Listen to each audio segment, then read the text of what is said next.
What is up, guys? It's CJ the Bob's Burgers movie and the Owl House Fan 2008 here. And today, I'm going to do a review on a movie I tried to do a review a couple of weeks ago, or a week ago, sorry, but got delayed because of this camera kept tilting and it was annoying. So hopefully this time it won't happen again. And if it's the right direction, it means it happened. If it's landscape, that's fine. Like I was going to say, today I'm going to do a review on Toy Story 5. Before I begin this review, it's going to contain loads of spoilers, so you've been warned. If you haven't watched this movie yet, click off this review. But if you have watched it, then you can watch this review. If you haven't watched this movie yet, do not watch this review. When you watch the movie, you can come back and watch this review. So basically, what the plot is, it takes place a few years after Toy Story 4 left off. Jesse has been keeping Bonnie safe, as always. Like, Bonnie's been playing with toys, like always. They've always been playing around with each other. And then one day, Bonnie tried to make friends with the Jordan twins, but Jordan twins don't want to play with her. So then one day Jesse goes over to the house. Jesse and Bullseye both go over to the house. And then, just looking up, guys. And then, both see the Jordan twins on the tablets, and they're like, what are they doing? They just sat there. They're not doing nothing, not playing with toys. And then the toys explain to them that they haven't been played with in years. And then she looks up the direction, the neighborhood. Like, none of the kids are playing with toys. It's just on technology, on electronics.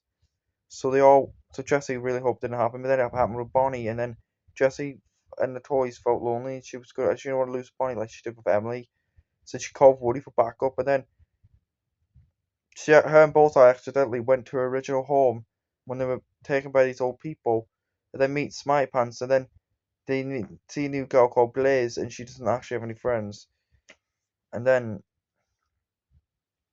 Woody somehow returns, reunites with the gang. I tried to stop Lilypad from taking Bonnie away from all of them. That's basically what the plot is.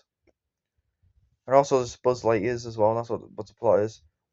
Now, guys, I will admit, back in 2023, when Disney announced that Toy Story 5 was officially in the works, I was not even expecting that because I thought Toy Story 4 was a perfect ending to the Toy Story movies. Even though I thought Toy Story 3 should have been the last one, but Toy Story 4 was a great ending to the franchise. Like, I didn't know how Toy Story 5 was going to work. I was really confused. I was really confused. So I was hoping it could work. Well, man, I found it a bit unnecessary. I found Toy Story 5 to be a bit unnecessary because I thought Toy Story 4 movies were enough. So then, a year later, we had a plot reveal saying that Bonnie will be on a tablet, will no longer be playing with toys, which I was like, that sounds a bit depressing.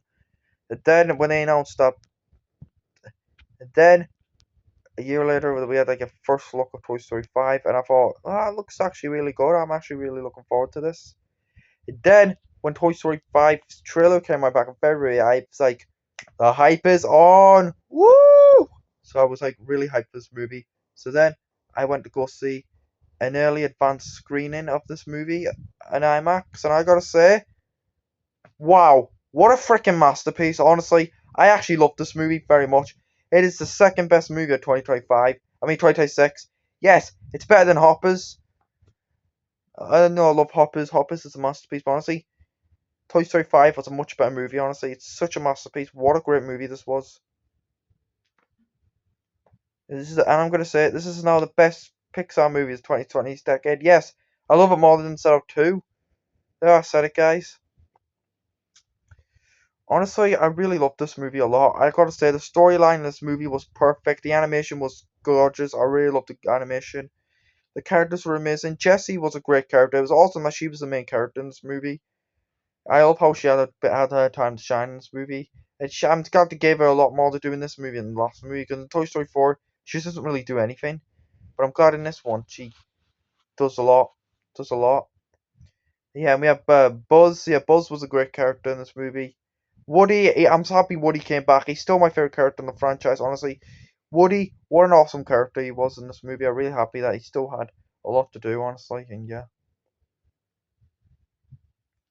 So yeah, and we have the Rex, Slinky, Mr. Potato Head, Mrs. Potato Head, Ham, Dolly, Trixie, And the other characters, and the three aliens, and the other characters, honestly, they were great characters. I really like them characters. I'm happy they have.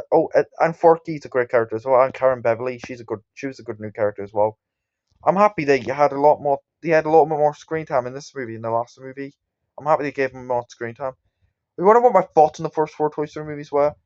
The first movie is part of my childhood. Toy Story 2 is my favorite in the franchise. Toy Story 3 was emotional. I love Toy Story 4. Toy Story 5, honestly, I actually liked it more than Toy Story 4. They're aesthetic guys. I thought it was better than Toy Story 4. And the song I Knew You, I Knew It, I Knew You, honestly, what a good song.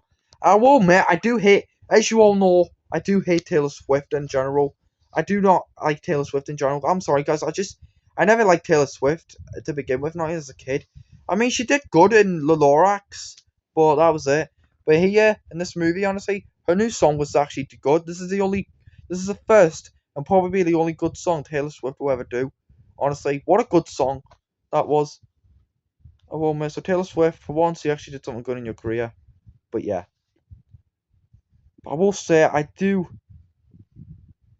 am happy they brought back Bo Peep, McDibbles, Duke Kaboom, Bunny and Ducky. I know despite the way, I will admit, they weren't in this movie that much. But I know they weren't in this movie that much, and they didn't really do much. But honestly, they were still great characters. I really do love those characters. I'm happy they came back. I know they weren't in the movie that much, but yeah. And Lily Pad, what a great villain. I loved the Lily Pad. She was such a great villain. And we have new characters, Smarty Pants, and also the characters, honestly, they were great characters. I like them. And honestly, there was one scene that was actually really emotional. The scene where Jessie and Bullseye were on the tire hill, like Jessie used to go to with Emily back then when she was a kid. And then she found out an old lunchbox she'd never seen before. She saw a picture of Emily when she was older, and she has a daughter. And yeah, she named it Jessie, named after the doll after Jessie. Honestly, I was so emotional, really sweet. And the Buzz Lightyear side plot scenes, honestly, was actually kind of funny. I actually like the Buzz Lightyear army scenes. They were really funny, in my opinion. Although, I will admit, it's sort of a rehash of the Buzz Lightyear that we saw in Toy Story 2, but honestly, it was still good. Now, do I have any negatives to this movie? No, I don't have a single negative to this movie at all.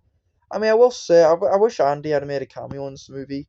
I know his storyline was finished, his arc was finished in the third movie, but he still made a cameo in Toy Story 4, which would have been nice if he did here, but at least he was mentioned. Yeah. And I'm happy, and I guess what? They actually gave Lilypad a redemption arc. Yeah, that's right. She was evil throughout the whole movie, and then that scene when Bonnie got bullied, she realized what she caused, and honestly, she had a great change of pace. Honestly, and funnily enough, you know that community tab post that I made ages ago. Do you think Lilypad will have a redemption arc in Toy Story 5? Yes or no, or maybe? Guess what? My community post predicted that. See, predicted it. It predicted that you have a redemption arc, and honestly, that was great. I'm actually glad they gave her a redemption arc. Honestly. So yeah. So yeah, overall, guys, I give this movie a 10 out of 10. A cinematic masterpiece. I love this movie very much. It's one of the best movies Pixar's ever made. Honestly. And yeah, there was one YouTuber that that didn't really like this movie, and that was Harry Thomas Pictures, which I'm not surprised because he absolutely despised Toy Story 4 with a burning passion. Which I can understand his opinion on Toy Story 4, and I can understand his opinion on Toy Story 5, but at least he doesn't hate Toy Story 5 too much. I'll give him that. So if I go off watching this review and reach for the sky to infinity and beyond.